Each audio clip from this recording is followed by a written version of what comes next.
세상에서 가장 위험한 도박꾼은 카지노에 있지 않습니다. 1960년 한국의 1인당 국민소득은 고작 79달러였습니다. 아프리카보다 가난했고 전문가들은 단언했습니다.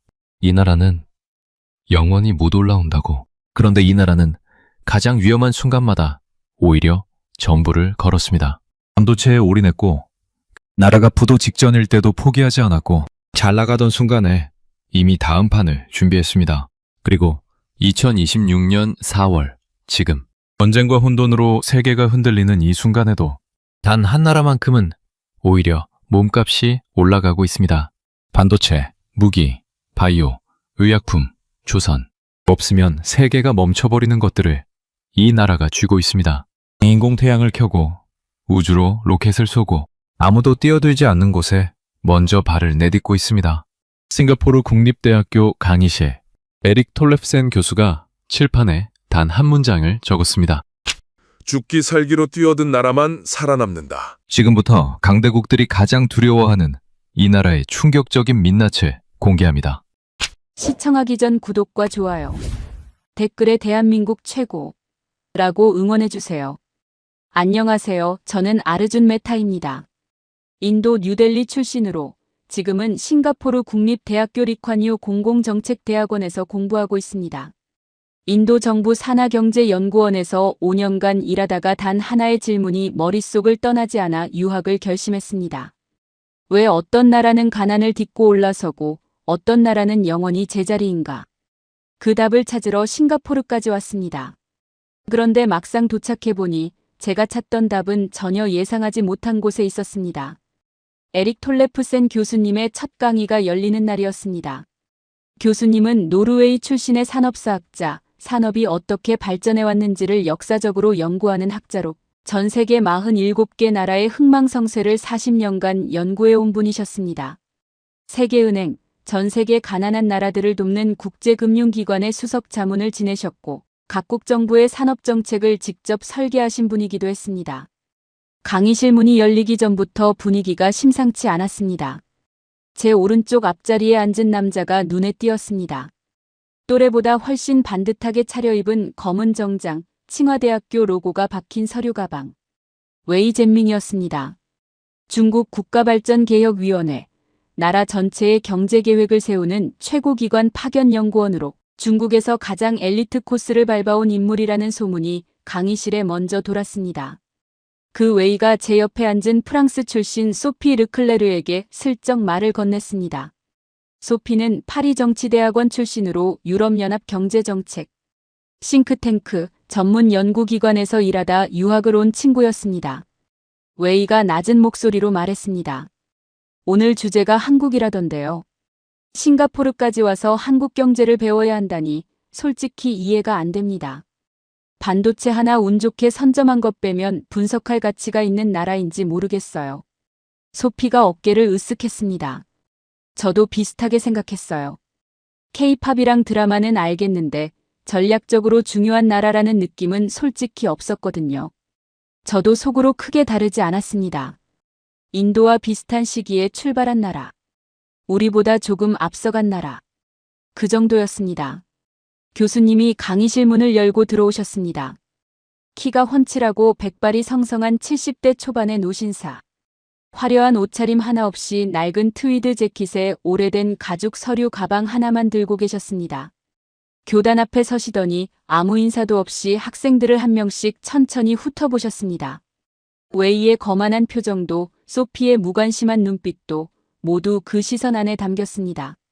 그러고는 칠판에 조용히 한 줄을 적으셨습니다. 2026년 4월. 전 세계가 흔들리는 지금 유독 몸값이 오르는 나라가 있습니다. 어디입니까? 웨이가 피식 웃으며 손을 들었습니다. 중국 아닙니까? 미국과 이란이 전쟁을 벌이는 이 시국에 에너지와 제조업 양쪽을 쥔 나라는 중국밖에 없습니다. 소피도 조심스럽게 말했습니다. 유럽연합도 무시할 수 없을 것 같은데요. 교수님이 천천히 고개를 저으셨습니다. 그리고 분필을 들어 칠판에 두 글자를 쓰셨습니다.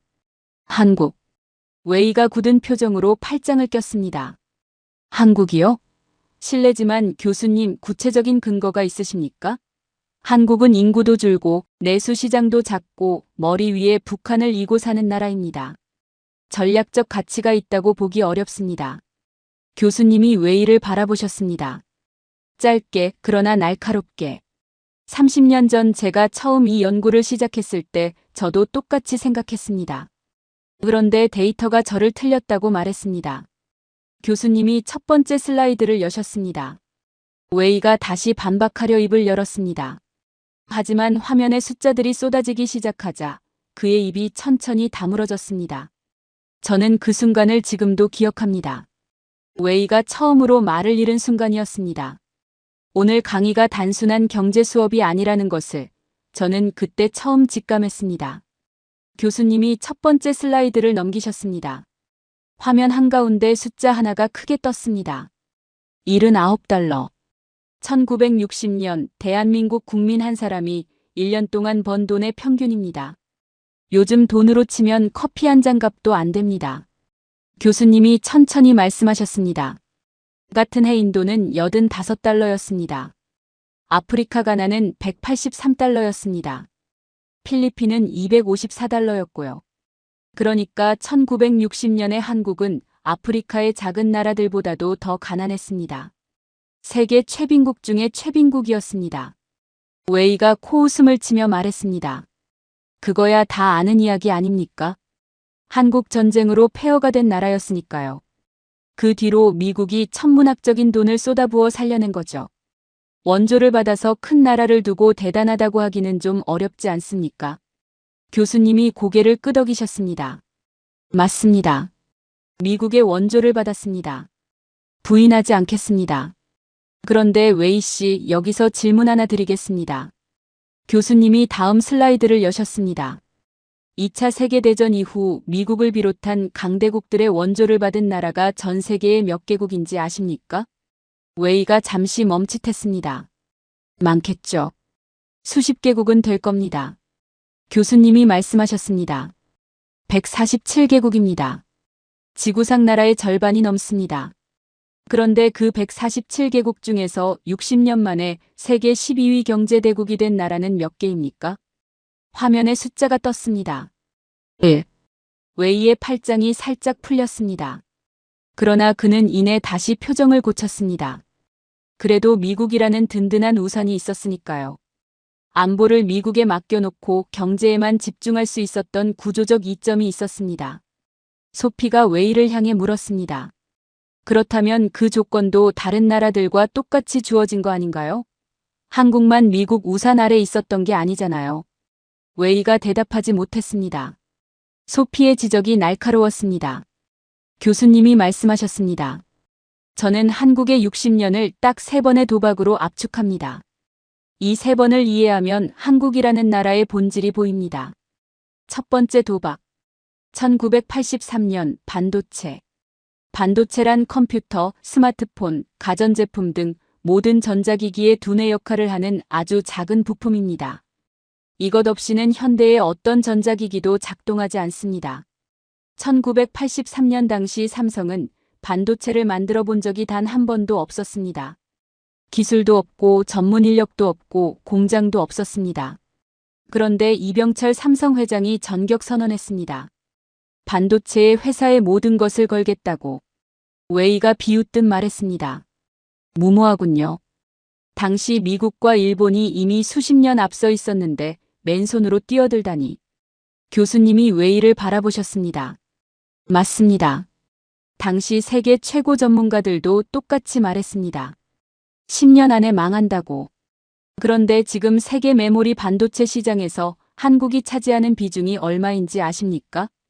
화면에 그래프가 펼쳐졌습니다. 1980년. 일본 54%, 미국 37%, 한국 0%. 웨이가 고개를 끄덕였습니다. 당연하죠. 교수님이 다음 화면을 여셨습니다. 2025년.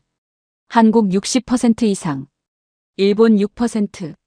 웨이가 순간 굳었습니다. 소피가 조용히 말했습니다.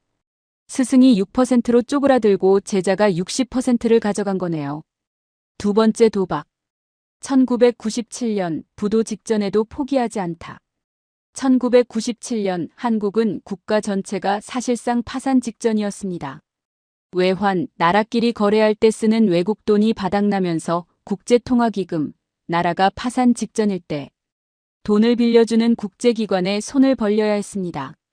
나라가 망한다는 소문이 돌았고 직장인들이 하루아침에 거리로 내몰렸습니다. 전 세계 경제학자들이 예측했습니다. 회복하는데 최소 15년은 걸릴 것이라고. 이때 보통 나라들은 어떻게 합니까? 돈이 드는 산업부터 포기합니다. 살아남으려면 꿈을 먼저 내려놓습니다. 브라질이 그랬고 아르헨티나가 그랬습니다. 한국은 달랐습니다. 구조조정, 기업과 산업을 뜯어고치는 것을 하면서도 반도체, 자동차, 조선, 배를 만드는 산업만큼은 끝까지 지켰습니다. 오히려 위기를 기회로 삼아 이 산업들을 더욱 단단하게 다졌습니다. 그리고 15년이 걸릴 것이라던 회복을 단 3년 4개월 만에 해냈습니다. 웨이가 이번엔 조금 더 조심스럽게 말했습니다. 그건 환율 덕분 아닙니까? 원화 가치가 떨어지니까 수출이 늘어난 거고 구조적인 실력이라기보다는 환경의 도움이었던 거죠. 교수님이 고개를 저으셨습니다. 환율 효과는 일시적입니다. 하지만 그 위기에서 한국이 보여준 것은 달랐습니다. 국민 400만 명이 장롱 속에 넣어뒀던 금을 자발적으로 들고 나와 나라 빚을 갚겠다고 나섰습니다. 정부가 시킨 게 아니었습니다. 국민이 먼저 움직였습니다. 소피가 나지막이 말했습니다. 프랑스에서는 상상도 못할 일이에요. 웨이는 이번엔 아무 말도 하지 않았습니다. 세 번째 도박. 2010년대 잘 나갈 때 판을 뒤집다. 교수님이 말씀하셨습니다. 세 번째가 가장 이해하기 어렵습니다. 어쩌면 가장 중요한 도박이기도 하죠. 2010년대 초반 현대자동차와 기아는 내연기관차 기름으로 달리는 자동차가 가장 잘 팔리던 전성기를 누리고 있었습니다. 돈을 쓸어 담던 시절이었습니다. 이때 보통 기업이라면 어떻게 합니까? 잘 되는 것을 더 밀어붙입니다. 그런데 한국은 그 전성기에 조용히 전기차와 수소차에 천문학적인 돈을 쏟아붓기 시작했습니다. 웨이가 말했습니다. 그건 트렌드를 따라간 거 아닙니까? 테슬라가 뜨니까 따라간 거죠. 교수님이 고개를 저으셨습니다. 아닙니다. 한국이 전기차에 본격 투자를 시작한 건 테슬라가 세상의 주목을 받기 훨씬 전입니다. 당시 업계의 반응이 어땠는지 아십니까? 미쳤다는 소리를 들었습니다. 잘 나가는 사업을 두고 왜 불확실한 곳에 돈을 쏟아붓느냐고요. 그리고 2023년 전 세계 전기차 판매량 순위. 한국 3위. 하이브리드, 전기와 기름을 함께 쓰는 차의 성공에 취해 전기차 전환을 머뭇거리던 일본은 9위로 추락했습니다. 웨이가 팔짱을 낀 채 화면을 바라봤습니다. 아무 말도 하지 않았습니다. 교수님이 학생들을 천천히 둘러보셨습니다. 세 번의 도박. 세 번 모두 미쳤다는 소리를 들었습니다. 세 번 모두 이겼습니다. 이것이 우연이라고 생각하십니까? 강의실이 조용해졌습니다. 저는 웨이의 얼굴을 슬쩍 바라봤습니다. 강의 시작 전 그 거만한 미소는 어디론가 사라져 있었습니다. 그 자리에는 뭔가를 필사적으로 계산하는 듯한 표정만 남아 있었습니다. 교수님이 다음 슬라이드를 여셨습니다. 그리고 저는 비로소 깨달았습니다. 이 강의는 이제 막 시작됐을 뿐이라는 것을. 교수님이 잠시 물을 한 모금 드시고 말씀하셨습니다. 자, 이제 과거 이야기는 여기서 끊겠습니다. 지금부터는 현재입니다. 2026년 4월, 바로 지금 이 순간 한국이 뛰어들고 있는 곳들을 보겠습니다. 화면에 단어 하나가 떴습니다. 방산. 무기를 만들고 파는 산업입니다. 웨이가 실소를 터뜨렸습니다. 방산이요? 교수님, 한국이 무기를 판다고요?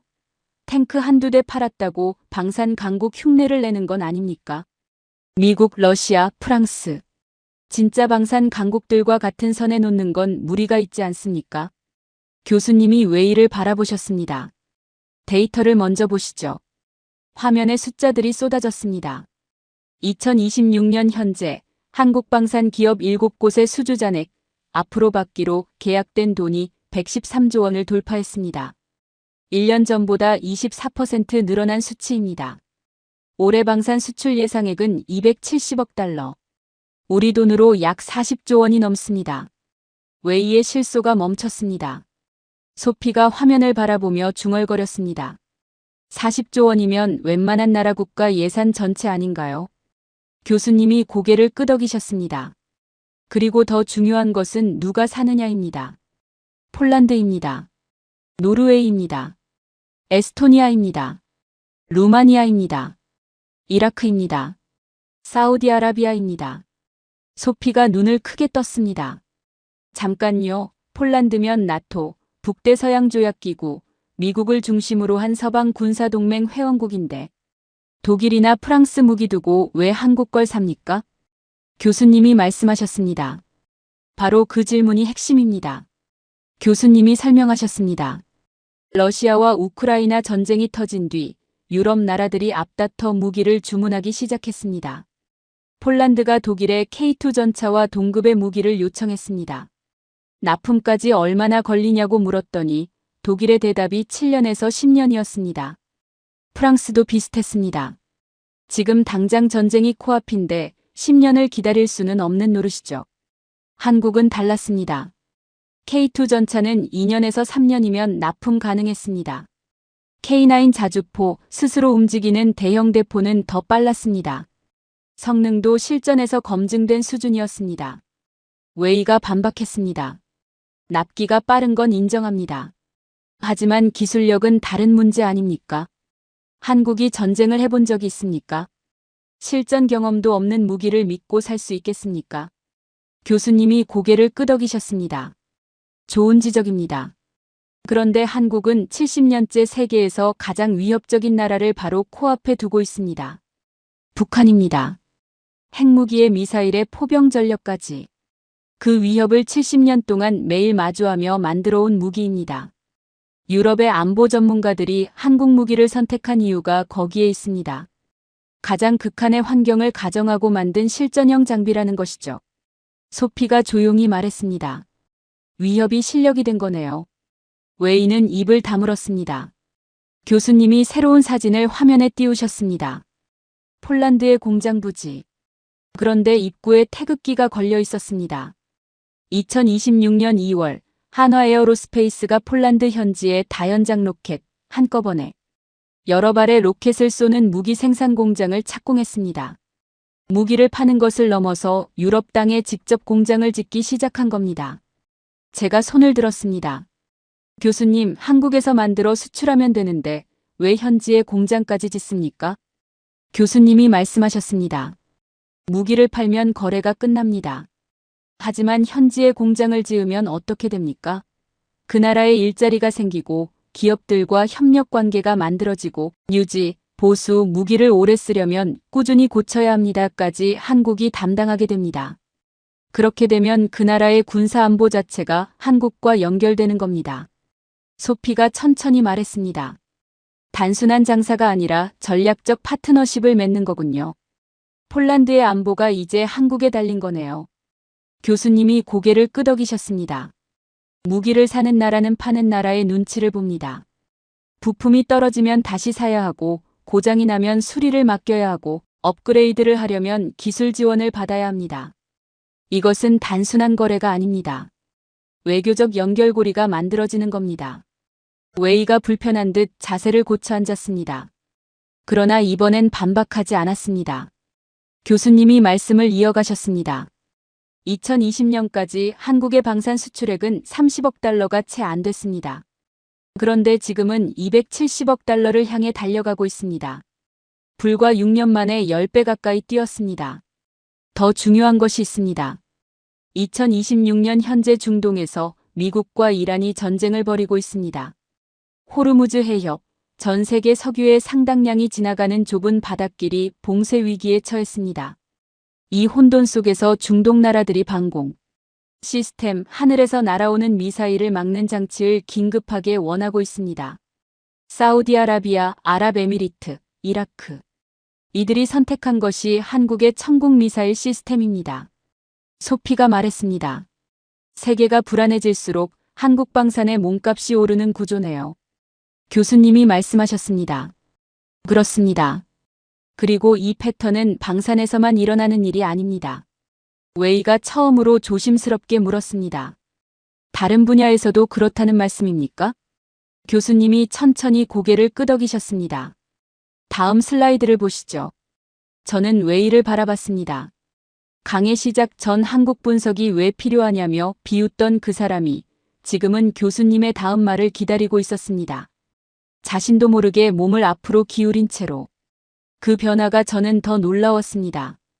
교수님이 화면을 넘기셨습니다. 이번엔 숫자가 아니었습니다. 우리가 매일 쓰는 것들의 이름이 화면을 가득 채웠습니다. 챗GPT, 구글 제미나이, 메타 AI, 아마존 알렉사. 교수님이 말씀하셨습니다. 이것들이 작동하려면 무엇이 필요합니까?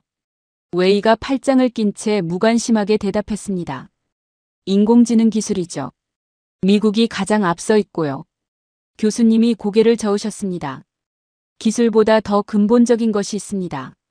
쇠붙이입니다. 웨이가 눈썹을 찡그렸습니다. 쇠붙이요? 교수님이 말씀하셨습니다. 반도체입니다. 아무리 뛰어난 인공지능 기술이 있어도 이 부품이 없으면 아무것도 작동하지 않습니다. 그 중에서도 HBM이라고 불리는 초고속 기억장치가 핵심입니다. 인공지능의 두뇌가 정보를 주고받을 때 쓰는 부품입니다. 그리고 이 HBM을 전 세계에서 가장 잘 만드는 곳이 어디인지 아십니까? 교수님이 다음 슬라이드를 여셨습니다. 원형 그래프가 화면을 채웠습니다. 한 회사의 이름이 절반이 넘는 면적을 차지하고 있었습니다. SK하이닉스. 대한민국 기업입니다. 전 세계 HBM 공급량의 절반 이상을 한국이 담당하고 있습니다.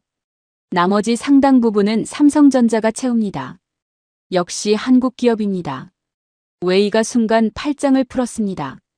그러나 곧 다시 끼며 말했습니다. 그거야 지금 당장이 그렇다는 거지. 중국이 반도체 굴기, 반도체 강국이 되겠다는 국가 전략에 쏟아붓는 돈이 얼마인지 아십니까? 시간 문제입니다. 교수님이 웨이를 바라보셨습니다. 웨이 씨, 솔직하게 여쭤보겠습니다. 지금 중국이 HBM을 만들 수 있습니까? 웨이가 입을 열었다가 닫았습니다. 교수님이 말씀하셨습니다. 만들 수 없습니다. 여러 장의 반도체를 머리카락보다 가는 선으로 연결하는 기술. 40년을 쌓아야 나오는 노하우입니다. 중국이 아무리 돈을 쏟아부어도 그 40년을 살 수는 없습니다. 게다가 미국이 핵심 장비가 중국으로 넘어가지 못하도록 완전히 차단하고 있습니다. 웨이의 얼굴이 굳었습니다. 그 말이 자신의 나라를 직접 겨냥한 것이었기 때문입니다.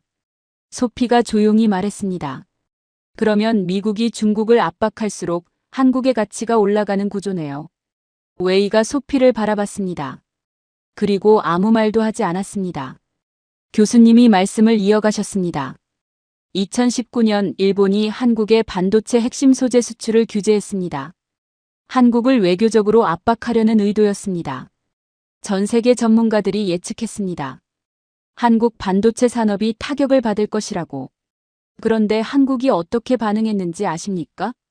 굴복하는 대신 소재 국산화, 외국에서 사던 것을 자국에서 직접 만드는 것을 선언했습니다. 3년 만에 핵심 소재 대부분을 스스로 만들어냈습니다. 일본에 대한 의존도가 급격히 낮아졌습니다. 웨이가 낮게 말했습니다. 3년 만에요? 교수님이 고개를 끄덕이셨습니다. 3년입니다. 압박을 받으면 더 강해지는 나라입니다. 웨이가 그 말을 듣고 잠시 눈을 감았습니다. 뭔가를 계산하는 것 같기도 했고 뭔가를 받아들이려 애쓰는 것 같기도 했습니다. 소피가 말했습니다. 위기가 올 때마다 더 단단해지는 거잖아요. 무서운 나라네요. 저는 그 순간 웨이의 옆 얼굴을 바라봤습니다. 눈을 감은 채 조용히 앉아있는 그의 모습에서 강의 시작 전에 그 거만함은 완전히 사라지고 없었습니다. 교수님이 화면을 넘기셨습니다. 거대한 배 한 척이 나타났습니다. 영하 163도의 극저온 속에서 바다를 항해하는 LNG. 운반선 액화천 연가스를 실어 나르는 특수 선박이었습니다. 반도체만이 아닙니다. 교수님이 말씀하셨습니다. 지금 미국과 이란의 전쟁으로 호르무즈 해협이 막혀 전 세계 에너지 공급이 흔들리고 있습니다. 유럽은 중동 대신 다른 곳에서 가스를 사오려 합니다. 그런데 그 가스를 실어 나르는 특수한 배를 만들 수 있는 나라가 전 세계의 손에 꼽힙니다. 고부가 가치 대형 LNG 운반선 시장에서 한국이 사실상 독점하다시피 하고 있습니다. 에너지 독립을 원하는 나라들이 결국 한국에 기댈 수밖에 없는 구조입니다. 웨이가 눈을 떴습니다. 그리고 처음으로 반박 없이 말했습니다. 반도체, 무기, 조선. 어느 하나만 있어도 전략적 가치가 있는데 셋을 동시에 갖고 있군요. 교수님이 고개를 끄덕이셨습니다. 그래서 강대국들이 한국을 함부로 건드리지 못합니다. 한국을 흔들면 자신들의 공급망이 먼저 흔들리니까요. 소피가 말했습니다. 없어서는 안 되는 나라가 된 거네요. 그 말에 웨이가 천천히 고개를 끄덕였습니다. 동의한다는 뜻이었습니다. 저는 노트에 아무것도 적지 않았습니다. 웨이가 고개를 끄덕이는 그 장면 하나가 어떤 데이터보다 더 강렬하게 머릿속에 새겨졌습니다. 교수님이 다음 슬라이드를 여셨습니다. 그리고 저는 비로소 알았습니다. 오늘 강의의 진짜 목적은 한국을 설명하는 것이 아니었습니다. 우리 각자가 스스로에 대해 질문하게 만드는 것이었습니다. 교수님이 잠시 강의를 멈추셨습니다. 지금까지 무기, 반도체, 조선을 봤습니다. 이번엔 조금 다른 분야입니다. 여러분이 예상하지 못했던 곳에서 한국이 세계를 장악하고 있습니다. 화면에 거대한 공장 사진이 나타났습니다. 끝이 보이지 않을 만큼 길게 이어진 스테인리스 파이프들, 하얀 방호복을 입은 연구원들, 수백 개의 대형 탱크들. 마치 미래 도시의 한 장면 같았습니다. 이곳이 어딘지 아십니까? 대한민국 인천에 있는 삼성바이오로직스 공장입니다. 그리고 이 공장에서 만드는 약을 지금 이 순간 전 세계 수십억 명이 맞고 있습니다. 웨이가 팔짱을 끼며 말했습니다. 삼성이 약도 만듭니까? 처음 듣는 이야기군요. 제약 강국은 스위스, 미국, 독일 아닙니까? 한국이 거기에 끼겠다는 겁니까? 교수님이 말씀하셨습니다. 데이터를 보시면 생각이 달라지실 겁니다. 교수님이 설명하셨습니다. 현대의학에서 가장 주목받는 치료제가 바이오 의약품입니다. 일반 약은 화학물질을 합성해서 만듭니다. 그런데 바이오 의약품은 살아있는 세포, 생명체의 가장 작은 단위를 이용해 만듭니다. 암 치료제, 자가 면역 질환, 몸의 면역 체계가 자기 자신을 공격하는 병 치료제, 희귀 질환 치료제 등이 대표적입니다. 이 약은 만들기가 극도로 어렵습니다. 살아있는 세포를 다루는 것이라 온도, 습도, 청결도를 극단적으로 정밀하게 관리해야 합니다. 조금이라도 잘못되면 수백억 원짜리 약이 한순간에 폐기됩니다. 그래서 이 약을 대량으로, 빠르게, 높은 품질로 만들 수 있는 공장은 세계에서 손에 꼽힙니다. 소피가 물었습니다. 그 손에 꼽히는 공장 중 하나가 한국에 있다는 거죠? 교수님이 고개를 끄덕이셨습니다. 하나가 아닙니다. 삼성바이오로직스는 현재 바이오 의약품 위탁, 생산 분야에서 세계 최대 규모의 생산시설을 보유하고 있습니다. 셀트리온도 세계 상위권입니다. 그리고 이 공장들의 생산을 맡기는 곳들이 어디인지 아십니까? 화이자입니다. 노바티스입니다. 로슈입니다. 소피가 눈을 크게 떴습니다. 세계 최대 제약회사들이 한국 공장에 약 생산을 맡긴다고요? 교수님이 고개를 끄덕이셨습니다. 세계에서 가장 까다롭고 자존심 강한 제약회사들이 한국을 선택한 겁니다. 효율성과 품질에서 세계 최고 수준이기 때문입니다. 웨이가 이번엔 조금 다른 방식으로 반박했습니다. 어조가 아까보다 훨씬 조심스러워져 있었습니다. 그래도 이건 결국 위탁 생산 아닙니까? 설계는 다른 나라가 하고 한국은 만들어주는 역할인 거잖아요. 하청이라고 볼 수도 있지 않습니까? 교수님이 웨이를 바라보셨습니다. 웨이 씨, 그 논리대로라면 세계 최고 반도체 위탁 생산 기업인 대만의 TSMC도 하청업체입니까? 세계 최고의 비행기 엔진을 만드는 롤스로이스도 하청업체입니까? 누가 설계하느냐가 아니라 누가 없으면 안 되느냐가 핵심입니다. 소피가 작게 웃었습니다.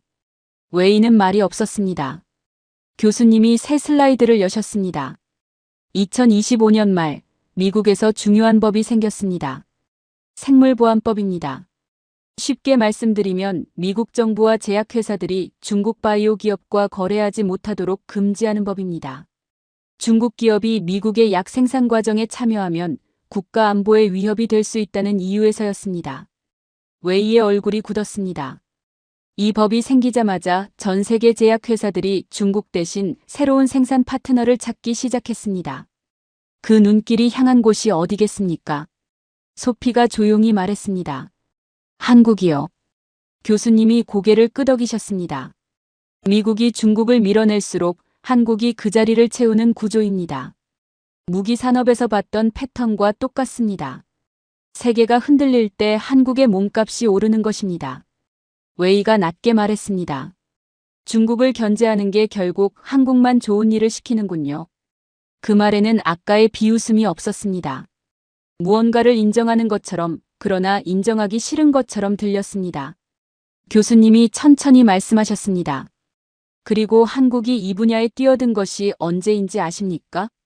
2011년입니다. 불과 15년 전입니다.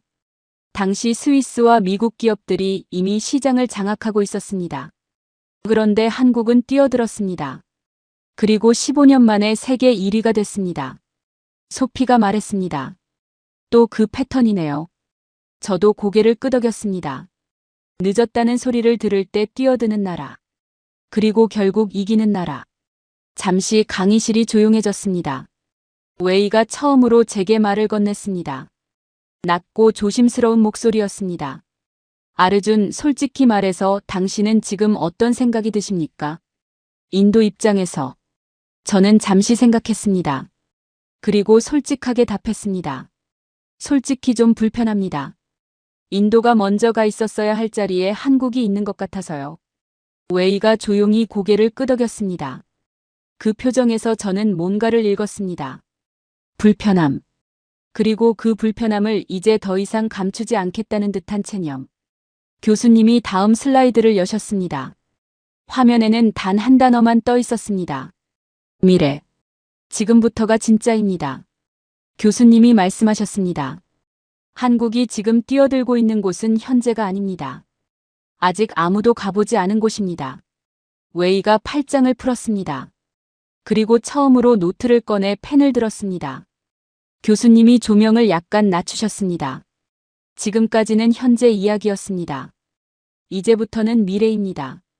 아직 세상에 나오지 않은 기술들. 하지만 10년에서 20년 뒤 이 기술들이 상용화되는 순간 세계의 판도는 완전히 바뀝니다.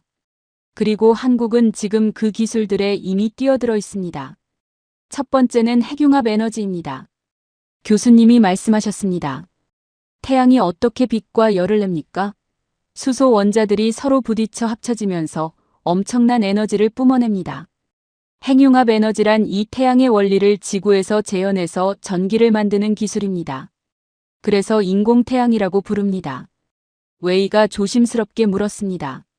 핵융합이 상용화되면 석유와 가스가 필요 없어진다는 뜻입니까? 교수님이 고개를 끄덕이셨습니다. 바닷물에서 연료를 얻고 위험한 방사성 폐기물도 거의 생기지 않습니다. 이론적으로는 거의 무한한 에너지를 안전하게 만들 수 있습니다. 중동의 석유 패권이 무너집니다. 에너지를 둘러싼 전쟁의 이유가 사라집니다. 소피가 말했습니다. 그러면 지금 호르무즈 해협을 두고 미국과 이란이 싸우는 이유 자체가 없어지는 거군요. 교수님이 고개를 끄덕이셨습니다. 그리고 가장 먼저 그 기술을 완성한 나라가 새로운 패권을 쥐게 됩니다. 웨이가 낮게 말했습니다. 에너지 패권이 바뀐다는 말이군요. 강의실이 잠시 조용해졌습니다. 그 말의 무게를 모두가 느끼고 있었습니다. 교수님이 새 슬라이드를 여셨습니다. 도넛 모양의 거대한 장치 사진이 화면을 채웠습니다. 이것이 K스타입니다. K스타라고 읽습니다. 한국이 만든 인공태양 장치입니다. 이 K스타가 최근 세계 기록을 세웠습니다. 섭씨 1억 도의 초고온 플라즈마, 핵융합 반응이 일어나는 초고온의 기체 상태. 물질을 48초 동안 유지하는 데 성공했습니다. 태양 중심부보다 7배 뜨거운 온도를 48초 동안 붙잡아 둔 겁니다. 세계에서 가장 오래 유지한 기록입니다. 웨이가 끼어들었습니다. 중국도 핵융합 연구를 하고 있습니다. EAST라는 장치인데 상당한 수준입니다. 교수님이 고개를 끄덕이셨습니다. 맞습니다. 중국의 EAST도 훌륭합니다. 미국, 영국, 프랑스도 뛰어들고 있습니다. 핵융합은 지금 전 세계가 경쟁하는 분야입니다. 소피가 말했습니다. 그러면 한국이 특별히 앞서 있다고 보기 어렵지 않습니까? 교수님이 잠시 멈추셨습니다. 중요한 것은 순위가 아닙니다. 한국이 이 연구를 본격적으로 시작한 것이 1990년대입니다. 당시 한국은 경제 규모로 보면 이런 연구를 할 처지가 아니었습니다. IMF 외환위기를 겪으며 나라 전체가 흔들리던 시절이었습니다. 그런데 뛰어들었습니다. 그리고 지금 세계 기록을 보유하고 있습니다. 웨이가 천천히 말했습니다. 또 그 패턴이군요.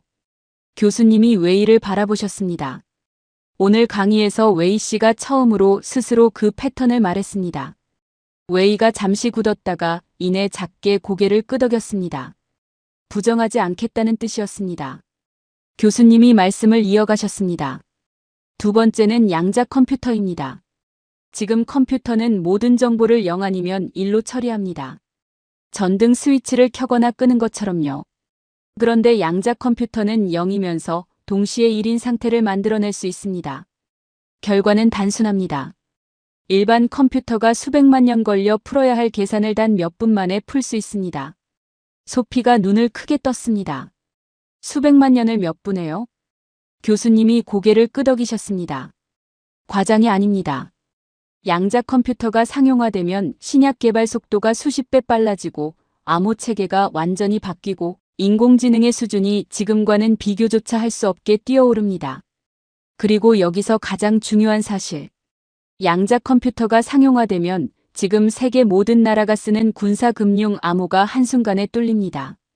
어떤 나라가 이 기술을 먼저 갖느냐에 따라 세계 권력의 판도가 완전히 바뀌는 겁니다. 웨이가 갑자기 몸을 앞으로 기울였습니다. 암호가 뚫린다는 말씀은 어느 나라의 군사기밀도 읽을 수 있다는 뜻입니까? 교수님이 고개를 끄덕이셨습니다. 이론적으로는 그렇습니다. 그래서 미국, 중국, 유럽 모두 이 기술에 사활을 걸고 있습니다. 웨이가 말했습니다.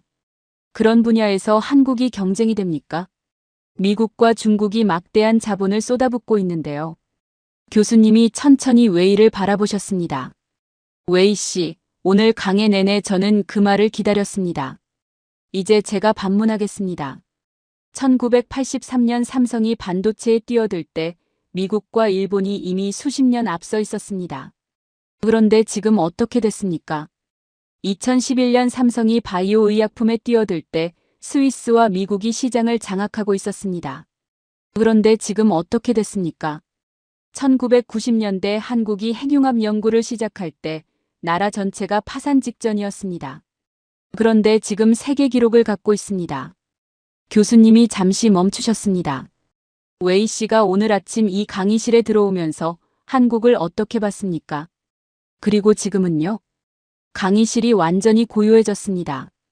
웨이가 천천히 시선을 화면으로 돌렸습니다. 그리고 오랫동안 아무 말도 하지 않았습니다. 반박하지 않았습니다. 그 침묵이 어떤 말보다 더 명확한 대답이었습니다. 소피가 나지막이 말했습니다. 한국이 뛰어든다고 하면 이제 무시하면 안 되겠다는 생각이 드네요. 저는 소피의 그 말을 들으며 웨이를 바라봤습니다. 그가 아주 천천히 거의 눈치채기 어려울 만큼 조용하게 고개를 끄덕이고 있었습니다. 강의 시작 전 한국 분석이 왜 필요하냐며 비웃던 그 사람이었습니다. 교수님이 다음 슬라이드를 여셨습니다. 교수님이 새로운 슬라이드를 여셨습니다. 밤하늘이 화면을 가득 채웠습니다. 그리고 그 한가운데 불을 뿜으며 하늘로 솟구치는 로켓 한 대. 화면 아래쪽에 작은 글씨로 적혀 있었습니다. 누리호. 대한민국. 1970년대 한국은 로켓은커녕 비행기 한 대 제대로 만들지 못했습니다. 교수님이 말씀하셨습니다. 그런데 2022년 한국은 순수 국내 기술로 만든 발사체를 우주로 쏘아 올리는 데 성공했습니다. 이름이 누리호입니다. 소피가 말했습니다. 독자 발사체를 가진 나라가 그렇게 많지 않죠? 교수님이 고개를 끄덕이셨습니다. 독자적인 기술로 위성을 우주궤도, 지구를 도는 길에 올려놓을 수 있는 나라는 전 세계에서 10손가락 안에 꼽힙니다. 미국, 러시아, 중국, 유럽연합, 일본, 인도 그리고 한국. 그것이 전부입니다. 그리고 이 기술은 아무리 돈을 줘도 살 수 없습니다. 로켓 기술은 미사일 기술과 직결되기 때문에 강대국들이 절대 넘겨주지 않습니다. 혼자 개발하지 않으면 영원히 가질 수 없는 기술입니다. 한국은 처음에 2번 실패했습니다. 나로호라는 이름의 발사체가 2번 모두 추락하거나 폭발했습니다. 국제적인 조롱을 받았습니다. 하지만 멈추지 않았습니다.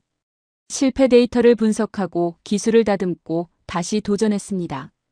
그리고 누리호로 결국 해냈습니다. 강의실이 조용했습니다. 웨이는 아무 말도 하지 않았습니다. 반박하지 않았습니다. 그저 화면 속 로켓을 바라볼 뿐이었습니다. 소피가 물었습니다. 교수님, 로켓을 쏘는 게 실생활과 무슨 관계가 있습니까? 조금 먼 이야기처럼 들리는데요. 교수님이 말씀하셨습니다. 여러분이 매일 쓰는 스마트폰 지도, 날씨 예보, 위성방송. 이것들이 모두 우주에 떠있는 인공위성, 사람이 만든 별 덕분에 작동합니다. 전쟁에서는 군사정찰과 미사일 유도도 위성이 없으면 불가능합니다. 자체 발사 능력이 없으면 필요할 때 다른 나라에 손을 벌려야 합니다. 그 나라가 허락하지 않으면 쏘지 못합니다. 한국은 이제 그 의존에서 벗어났습니다. 그리고 한 발 더 나아가 2032년 달 착륙을 목표로 하고 있습니다. 달에는 헬륨3라는 물질이 풍부합니다. 이것이 핵융합 에너지의 연료가 될 수 있습니다. 달은 단순한 꿈의 공간이 아닙니다. 미래 에너지 자원에 보고 귀한 것이 가득한 곳입니다. 소피가 말했습니다. 핵융합 연구에서 달 자원까지. 한국이 그리는 그림이 생각보다 훨씬 크네요.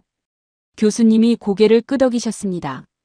교수님이 슬라이드를 넘기셨습니다. 현미경으로 들여다본 듯한 세포들의 사진이 화면을 채웠습니다. 2번째 주제입니다. 유전자 기술입니다. 유전자란 우리 몸의 설계도입니다. 키가 얼마나 클지, 어떤 병에 걸리기 쉬운지가 모두 유전자에 적혀 있습니다. 그리고 지금 인류는 이 설계도를 읽고 수정하는 기술을 개발하고 있습니다. 암을 일으키는 유전자를 잘라내거나 태어나기 전부터 유전병을 치료하는 것이 가능해지고 있습니다. 소피가 조용히 말했습니다. 그건 정말 신의 영역에 가까운 이야기네요. 교수님이 고개를 끄덕이셨습니다. 그래서 윤리적 논쟁도 큽니다. 하지만 기술의 발전은 멈추지 않습니다. 그리고 한국은 이 분야에서도 조용히 앞으로 나아가고 있습니다. 인공지능을 이용한 신약 개발 기술입니다. 기존의 새로운 약 하나를 개발하려면 10년에서 15년이 걸렸습니다. 비용도 수천억 원이었습니다. 그런데 인공지능이 수백만 가지 물질 조합을 빠르게 분석하면 그 기간이 2년에서 3년으로 줄어듭니다. 한국의 바이오 기업들이 지금 이 기술에 집중 투자하고 있습니다. 웨이가 처음으로 조심스럽게 끼어들었습니다. 중국도 AI 신약 개발에 투자하고 있습니다. 상당한 규모입니다. 교수님이 고개를 끄덕이셨습니다. 맞습니다. 이 분야는 전 세계가 경쟁하고 있습니다. 그런데 한국의 강점은 속도와 인프라입니다. 세계 최대 바이오 의약품 생산 시설, 세계 최고 수준의 의료 데이터, 그리고 반도체에서 쌓아온 초정밀 제조 기술. 이 세 가지가 결합될 때 한국의 신약 개발 경쟁력이 나옵니다. 웨이가 더 이상 반박하지 않았습니다. 제가 손을 들었습니다. 교수님, 한국은 인구가 줄어드는 문제가 심각하다고 들었습니다. 세계에서 출생률이 가장 낮은 나라 중 하나라고요. 그런데 이 모든 것을 어떻게 감당합니까? 교수님이 잠시 저를 바라보시더니 입가에 미소를 지으셨습니다. 아르준, 그게 바로 제가 한국을 연구하면서 가장 놀란 부분입니다. 인구가 줄어들면 위기입니다. 맞습니다. 그런데 한국은 그 위기를 다른 방식으로 봤습니다. 노인이 많아지면 어떤 산업이 커집니까? 의료 산업입니다. 건강관리 산업입니다. 한국은 세계에서 가장 빠르게 고령화가 진행되는 나라 중 하나입니다. 그 거대한 내수 시장이 한국 의료기술을 세계 최고 수준으로 끌어올리는 연료가 되고 있습니다. 가장 까다로운 노인 환자들을 치료하며 쌓은 의료기술을 이제 해외로 수출하는 겁니다. 소피가 말했습니다. 위기가 산업이 된 거군요. 교수님이 고개를 끄덕이셨습니다. 한국은 북한의 위협을 세계 최강의 방산 기술로 바꿨습니다. 인구 감소를 의료기술 혁신의 연료로 바꾸고 있습니다. 이 나라는 약점조차 강점으로 만드는 방법을 알고 있습니다. 강의실이 오랫동안 조용했습니다. 웨이가 그 침묵 속에서 처음으로 나지막이 말했습니다. 솔직히 인정하기 싫지만 저와 소피가 동시에 웨이를 바라봤습니다. 그가 말을 이었습니다. 오늘 여기서 들은 것들이 계속 머릿속을 맴돌 것 같습니다. 소피가 조용히 웃었습니다. 저도요. 저는 아무 말도 하지 않았습니다. 그냥 웨이를 바라봤습니다. 강의 시작 전 한국 분석이 왜 필요하냐며 비웃던 그 사람. 지금 그는 인정하기 싫다고 말하면서도 이미 인정하고 있었습니다. 교수님이 마지막 슬라이드를 꺼내시며 말씀하셨습니다. 자, 이제 마지막입니다. 오늘 강의에서 제가 가장 하고 싶었던 이야기입니다. 교수님이 마지막 슬라이드를 여셨습니다. 화면에는 아무것도 없었습니다. 그냥 하얀 화면이었습니다. 학생들이 서로 눈치를 봤습니다. 교수님이 천천히 입을 여셨습니다. 저는 40년간 47개 나라를 연구했습니다. 흥한 나라, 망한 나라, 중간에 멈춘 나라. 수만 페이지의 데이터를 들여다봤습니다. 그리고 결국 하나의 질문으로 돌아왔습니다. 교수님이 분필을 들어 하얀 칠판에 천천히 적으셨습니다. 왜 한국만이었는가? 교수님이 학생들을 한 명씩 바라보셨습니다. 브라질도 한때 한국과 같은 꿈을 꿨습니다. 1970년대 야심차게 산업화를 밀어붙였습니다. 항공기도 만들고 자동차도 만들었습니다. 하지만 경제 위기가 오자 포기했습니다. 지금 브라질의 주요 수출품이 무엇인지 아십니까? 대두입니다. 철광석입니다. 60년 전과 크게 다르지 않습니다. 말레이시아는 프로톤이라는 국산 자동차 브랜드를 만들었습니다. 한국의 현대자동차처럼 독자 브랜드로 세계 시장을 노크하려 했습니다. 하지만 투자가 줄었고 방향이 흔들렸습니다. 지금 프로톤은 중국 기업에 지분을 넘긴 상태입니다. 인도네시아는 어떻습니까? 천혜의 자원과 2억 7천만 명의 인구를 가졌습니다. 한국보다 훨씬 유리한 조건이었습니다. 그런데 지금 인도네시아의 핵심 수출품은 석탄과 파묘입니다. 교수님이 잠시 멈추셨습니다. 이 나라들의 공통점이 무엇입니까? 중간에 멈췄습니다. 위기가 오자 꿈을 내려놓았습니다. 더 쉬운 길을 택했습니다. 웨이가 조용히 물었습니다. 그런데 한국이라고 위기가 없었겠습니까? 왜 한국만 멈추지 않은 겁니까? 교수님이 웨이를 바라보셨습니다. 웨이 씨, 오늘 강의 내내 그 질문을 하고 싶으셨던 것 같습니다. 이제 답을 드릴 차례군요. 교수님이 창가로 걸어가셨습니다. 밖을 바라보시며 말씀하셨습니다. 처음에 저는 교육 때문이라고 생각했습니다. 한국의 교육열은 세계 어디에서도 찾아보기 어렵습니다.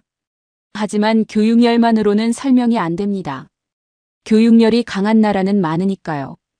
그 다음엔 정부 정책 덕분이라고 생각했습니다. 전략 산업을 집중적으로 밀어붙인 것이 맞습니다. 하지만 정부주도 산업 정책을 편 나라도 한국 말고 많습니다. 그렇다면 무엇입니까? 교수님이 천천히 학생들을 향해 돌아서셨습니다. 제가 내린 결론은 이겁니다. 한국은 남이 정해준 자리를 받아들이지 않았습니다. 강의실이 완전히 조용해졌습니다. 교수님이 말씀을 이어가셨습니다. 국제 질서에는 보이지 않는 자리 배치가 있습니다. 강대국들이 정해놓은 질서 속에서 어떤 나라는 원자재를 캐고 어떤 나라는 조립을 하고 어떤 나라는 설계를 합니다. 대부분의 나라는 그 자리에 머무릅니다. 그 자리가 자신의 수준이라고 생각하거나 더 높은 곳을 꿈꾸다가 현실 앞에 무릎을 꿇습니다. 한국은 달랐습니다. 반도체는 우리 것이 아니라는 말을 거부했습니다. 조선은 선진국만 할 수 있다는 말을 거부했습니다. 전투기는 몇몇 나라의 전유물이라는 말을 거부했습니다. 그리고 뛰어들었습니다. 죽기 살기로. 교수님이 잠시 멈추셨습니다. 그 뛰어들미 한 번이 아니었습니다. 반도체에서 한 번, 위기 속에서 한 번, 전기차에서 한 번, 방산에서 한 번, 우주에서 한 번. 그 선택이 수십 년 동안 반복됐습니다. 그리고 반복된 선택이 쌓여 지금의 한국이 됐습니다. 소피가 조용히 말했습니다. 국가의 정체성은 반복된 선택의 총합이군요. 교수님이 고개를 끄덕이셨습니다. 정확합니다. 웨이가 오랫동안 침묵하다가 천천히 입을 열었습니다. 교수님, 한 가지만 여쭤봐도 되겠습니까? 교수님이 고개를 끄덕이셨습니다. 웨이가 말했습니다. 중국은 어떻습니까? 중국도 지금 엄청난 속도로 성장하고 있습니다. 반도체, 전기차, 우주. 모든 분야에서 뛰어들고 있습니다. 중국도 한국과 같은 길을 가고 있는 것 아닙니까? 교수님이 잠시 생각하셨습니다. 그리고 천천히 말씀하셨습니다. 중국의 성장은 분명 대단합니다. 부인하지 않겠습니다. 그런데 한 가지 차이가 있습니다. 한국은 강대국이 정해준 자리를 거부했습니다. 그런데 중국은 지금 스스로 강대국이 되어 다른 나라들의 자리를 정하려 하고 있습니다. 그것은 다른 이야기입니다. 오늘 우리가 이야기한 것은 작은 나라가 어떻게 거대한 질서를 거부하고 올라섰는가입니다. 그 이야기의 주인공은 한국입니다. 웨이가 오랫동안 아무 말도 하지 않았습니다. 그리고 마침내 아주 낮은 목소리로 말했습니다. 인정합니다. 딱 두 글자였습니다. 하지만 강의실 안에 있던 모든 사람이 그 두 글자를 들었습니다. 교수님이 강단 앞으로 걸어오셨습니다.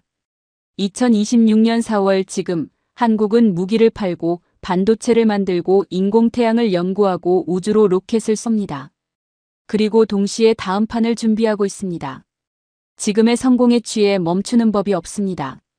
강대국들이 이 나라를 불편하게 여기는 이유가 여기에 있습니다. 압박해도 굴복하지 않고 견제해도 멈추지 않고 실패해도 다시 올라옵니다. 예측이 안 되는 나라. 함부로 건드렸다가 오히려 더 강해져서 돌아오는 나라. 교수님이 마지막으로 칠판에 한 문장을 적으셨습니다. 죽기 살기로 뛰어든 나라만 살아남는다. 강의 시작 때 적었던 바로 그 문장이었습니다. 그런데 지금은 그 의미가 완전히 달리 느껴졌습니다. 교수님이 천천히 말씀하셨습니다. 이 문장은 한국을 설명하는 말이 아닙니다. 한국이 세상에 보여준 증거입니다. 강의가 끝났습니다. 학생들이 하나둘 짐을 챙겨나갔습니다. 저는 자리에서 일어나지 못했습니다. 인도를 생각했습니다. 14억 인구, 광활한 땅, 풍부한 자원. 한국이 가지지 못한 것들을 우리는 모두 가지고 있습니다. 그런데 지금 어디에 있습니까? 웨이가 자리에서 일어나며 저를 바라봤습니다. 그리고 아무 말 없이 고개를 한번 끄덕였습니다. 저도 고개를 끄덕였습니다. 말이 필요 없었습니다. 우리 둘 다 같은 생각을 하고 있었습니다. 강의실 문을 나서면서 저는 뒤를 돌아봤습니다. 칠판에 적힌 그 문장이 아직 지워지지 않고 있었습니다. 죽기 살기로 뛰어든 나라만 살아남는다. 그리고 2026년 4월, 이 순간에도 그 나라는 어딘가에 또 뛰어들고 있습니다. 아무도 허락하지 않은 곳에, 아무도 초대하지 않은 곳에, 아무도 예상하지 못한 방식으로. 대한민국은 아직 멈추지 않았습니다. 끝까지 시청해 주셔서 감사합니다.